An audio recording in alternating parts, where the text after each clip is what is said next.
Bonjour à tous, aujourd'hui je débute une série de vidéos sur la thématique de l'entraînement dans lesquelles je vous donnerai quelques conseils sur votre préparation, les grands principes à respecter, les erreurs à éviter et je vous partagerai également ma conception d'entraînement.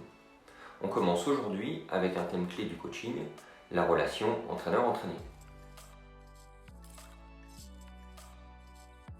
Vous en êtes certainement tous conscients, une relation de qualité entre l'athlète et son coach est indispensable pour la progression.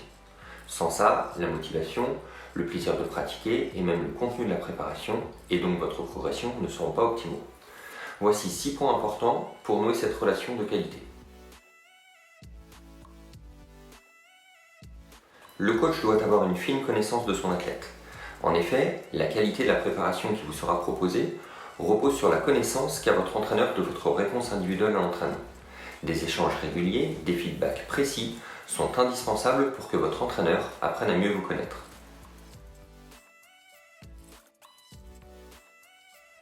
Au-delà du contenu de la préparation qu'il apporte, le coach doit aussi avoir un rôle de soutien auprès de son athlète.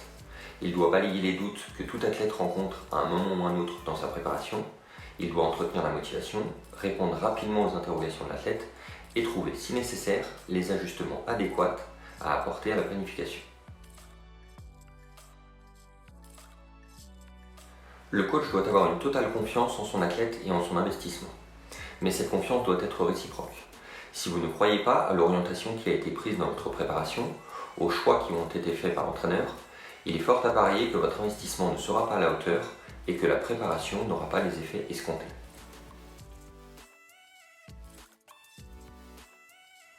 Avoir confiance en son coach ne veut pas dire en être dépendant. Si le coach est indispensable pour analyser, évaluer et apporter son expertise dans le contenu de la préparation, l'athlète lui se doit de s'éduquer et de chercher à comprendre son entraînement pour mieux se l'investir et pour être capable de l'adapter à tout moment si besoin. Un athlète qui ne cherche pas à comprendre son entraînement, à comprendre pourquoi il fait tel ou tel exercice, n'est souvent pas en mesure de faire des feedbacks pertinents à son coach et l'ajustement de la préparation finit par en pâtir.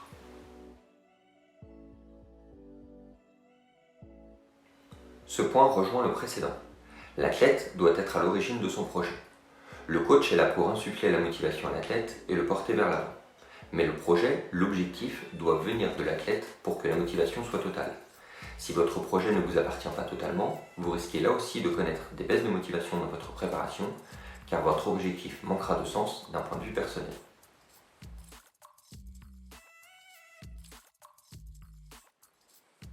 Indispensable pour avoir une progression continue, mais parfois difficile à tenir au fur et à mesure que la relation entraîneur-entraîné se tisse, l'objectivité du coach reste indispensable. Si l'entraîneur se doit bien évidemment d'être bienveillant et de soutenir son athlète, il ne doit cependant pas tomber dans l'empathie pour pouvoir faire librement les éventuels choix qui s'imposent pour la progression de l'athlète. Voilà, vous connaissez à présent les clés essentielles de la relation entraîneur-entraîné.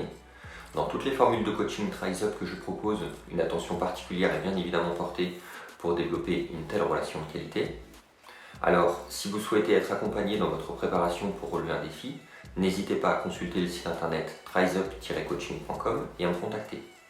Et si cette vidéo vous a plu, je vous invite à liker, partager et à vous abonner à la chaîne.